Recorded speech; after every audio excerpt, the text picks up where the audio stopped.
I am the great designer. I have the power to be born and die every single day. And my soul, in this eternal movement, grows each time younger. I have already traveled around the world and experienced several cultures. I have learned more than 80 ethnomathematics. I'm a deeper knower of the sacred geometries and the music of the spheres. And I know the quantitative relations of sound, its numeric values and geometric proportions.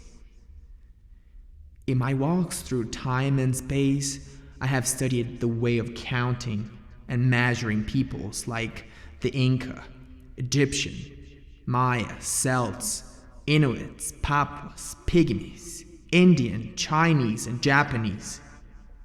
I know very well this ravenous feminine ghost. Oh, I know who she is, and that she attends to a huge fan of names.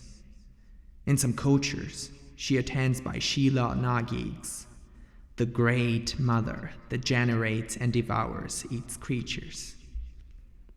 My eternal mission is to pass this timeless and universal knowledge to the youth of the whole planet and of all times.